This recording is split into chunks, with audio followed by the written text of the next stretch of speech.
great to be here again in Amsterdam. I was here back in 2017, my very first TBB, and now I'm here again. So obviously we survived that long valley of death, and I'm not actually here now to pitch for investment or pitch for money. We are well funded, and it's rather about telling the story and explaining a little bit of what's happened to us. So my name is Nicholas Davison, and I represent MEVA Energy, and we are a company that that applies to these 7 criteria. Have a read here. Think about this. Is this something that you do think would be attractive? This type of technology, addressing hard-to-abate industries, having a high level of maturity, being economical, not in need of any big infrastructure investments, and basically ready to deploy. That's what we are, that's what we do. And maybe most importantly, if I may say so, we have a very high efficiency in what we're doing. And it's not about solar, it is about biomass, but after all, biomass is stored solar power, right? What we have done is that we have developed a concept to convert biomass or biomass-based waste to biosyngas, renewable biosyngas, and biochar. And we deploy that technology in industry-scale plants.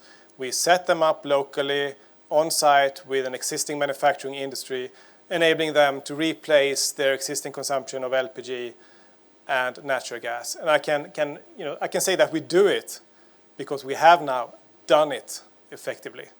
This is not future, this is actually what has happened. A bit more about the company, of course. 40 employees as of today. 1 year ago we were 15. High level of technology readiness, 8 to 9 by now.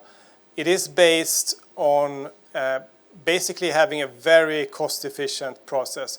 We do not produce a super fuel. We do not produce a highly refined sustainable aviation fuel or biomethane. We say instead that sufficiently good is good enough.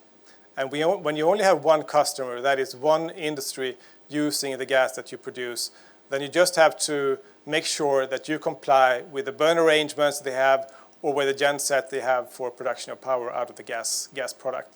And that makes life way easier. And most importantly, you save a lot of parasitic losses and a lot of efficiency. We have, from biomass to gas, roughly 75% efficiency. That is from utilization of the primary energy, which is, if you compare that figure to a lot of other technologies, that's very high. And the consequence of that is also, obviously, looking at the graph to the right, that the energy production cost is potentially very, very low. Yeah, here it is, our first commercial plant. It's a plant that is located in Sweden within the premises of a tissue mill owned by Sofidel, Europe's second largest tissue paper producer. And obviously, this is what I'm holding in my hand as well. The world's first tissue paper being dried with biosyngas. So it's actually quite a remarkable product and something that I'm very proud of to obviously show for you today. And this was produced only 2 weeks ago. So the timing here is just great, going to TBB and show this to you now. Speaking about timing, I don't think I have anything more to say. Obviously great climate records, and that's it. So thanks.